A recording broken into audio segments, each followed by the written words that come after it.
All right, folks, here we are with the Andy Eckert again with the lunch review and hypothetical question session of our newsletter for normal people with normal attention spans.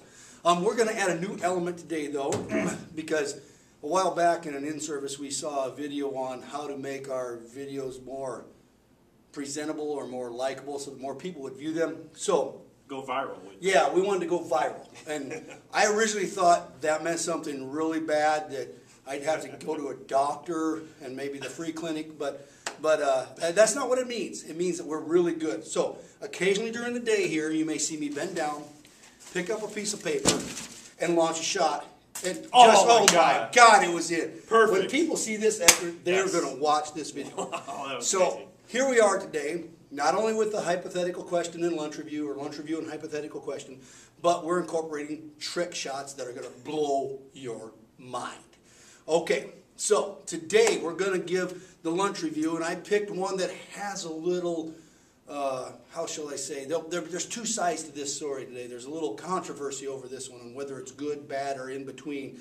And it is the Crispito lunch, Eckert. So let us hear your side of the story. I like the Crispito lunch. I like it a lot. Dude, did you see that? That was amazing. That's awesome. Okay, Crispito lunch. Crispito's just it's a really good meal. I have to get doubles of the Crispito every time. I have to. Well, it's just so good. I get doubles of it too if I eat it, but it's usually because the input and output are about the same. So anyway, go on about the Crispito. I understand you love it. You put a little taco sauce on it, and it's just perfect. It's so good. Left-handed. I can't. Oh my God! How did you do that? That was unbelievable. All right. Unbelievable. The way it looks, the Crispito looks, sometimes that's a turnoff. I understand to people, like when you cut into it, I can understand that. But don't worry about the look. Just worry about the taste. And oh man, it's good. It's seasoned. Not good dating advice, but yeah. But what else usually comes with the Crispito? It's kind of an ensemble package, but I never get it, so I don't know what goes with it. I did have it once. Yeah, it's anything and everything really. There's nothing special that just goes with the Crispito. Like I said, you got to get that sauce. I've actually had back in my school. They used to put the cheese on top of the Crispito. That cheese hides anything. That's good stuff. Even if I consider Crispito in the gelatinous goo category of food. Okay. There's good gelatinous goo and not so good gelatinous goo. If you go to Casey's and you get the raspberry flip, inside whatever that pastry is a gelatinous goo from heaven. Yeah, absolutely. I don't know what it is. I'm sure they squeeze it out of a tube and just inject it, but it's good. The Crispito, for me, the gelatinous goo inside the Crispito is, and think of its name, it's kind of like burrito, but Crispito. I can't. I think it's perfect. It probably is perfect, but what a marketing wonder right there. It's perfect. The Crispito, I did a little research on this, and the Crispito has been around for... Oh my God! Are you kidding me? That was the greatest I've ever seen. That was awesome. I can't wait for people to see these trick shots. This is great.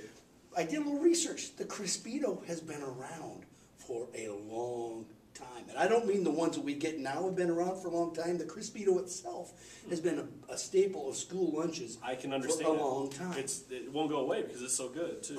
Well, you're right. It won't go away some weeks. But I have to respectfully disagree with you on this one. As a connoisseur of lunch menus, I understand where you're coming from. The kids... they start salivating at 9 o'clock in the morning when they see Crispito on the lunch menu. I personally don't get it, but that's the way it is. I usually get the soup and the sandwich that day, and I don't even get it. Just boom, straight over to the sandwich bar and right into the salad bar and get the bowl of soup if it's soup season. Yeah, so but we'll just leave it at that. So guys, we have a little disagreement here. It's not anywhere. It can't be anywhere near the category of, like, say, the Thanksgiving dinner. Oh no. But he gives it thumbs up. We like it that way. So, absolutely. So we'll leave it at that. But now, I kind of thought of my own hypothetical question today, but we won't have him answer this one. We'll just have him answer the one you come up with. But for today, I thought, okay, hypothetically, how many PE teachers would it take to screw in a light bulb?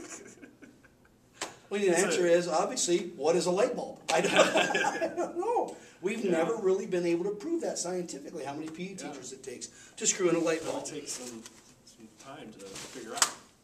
Boom! 3-pointer again. I tell you what, folks, forget it. It doesn't matter how you do it. It doesn't matter how I do it, in the hole, every time. Great. 3-pointer. So anyway, but that's my hypothetical question.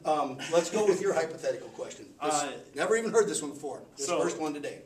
Yeah, I like this. This one's a classic, too. If a business was going to make a deli sandwich named after you, what would be on it? Oh, that is a good, because, that is a great hypothetical question. There are so many things that can go on a deli sandwich and still be called a deli sandwich. In fact, a deli sandwich, how many different names can you get? A gyro or a gyro or whatever they call it? A hoagie, a gyro, a hoagie.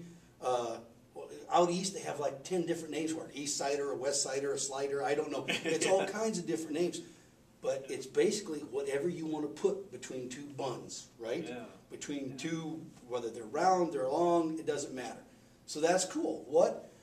If a business was going to make a deli sandwich and name it after you, what would you want on it? That's awesome. You ever watch Drivers, Delis, Drivers? They always have that sandwich named after somebody. Named after somebody, yeah. I saw a sandwich on there the other day that had ham, bacon, and pulled pork on it. And I thought, the holy grail of sandwiches. Huh? Yeah, absolutely. Pre-smoked products. Well, pulled pork is cured. Yeah, pre-cured ham? products. Oh my goodness. And to eat it, you actually had to, that's a sandwich when you have to squash it down just to get your mouth around it. And then you start to think about like all the sauces and stuff that you could put on there. Like that, I'd want some barbecue sauce maybe, or something just like that. Something that's homemade. Or putting vegetables of some sort on there, or even some weird like sauerkraut or something crazy. I'm not a like big fan of sauerkraut, but I know what you're talking about. If it adds to the flavor of the sandwich, you got to go with it. Some of these restaurants get really creative with their. And that's what I like about that show. The Guy Fieri. First of all, he's a funny guy, but he goes to places that are true family operations. Mm-hmm. No corporation can mimic what they do, and there are places that are truly not much more than a hole in the wall, and there's lines out the doors. Right. So think about that. If you came across that type of place and they wanted to honor you by putting your name on a sandwich, what is going to go on it? Oh, what a great question. Great question. I love that. So there you have it, folks. Crispito, we're kind of going back and forth on that. We got opposing viewpoints here. But again, it's just, it is what it is. And the hypothetical question, what's on the sandwich that honors your name on the wall at some classic place, whether it's a hole in the wall, a diner, or a drive-in? What is going to be on that sandwich? I love it. You want to try a trick shot? Here, let's do this. Are we going to go blindfolded on this one, or just? I'm going to go 2. You got to stand up for yours. I'm going to have 2.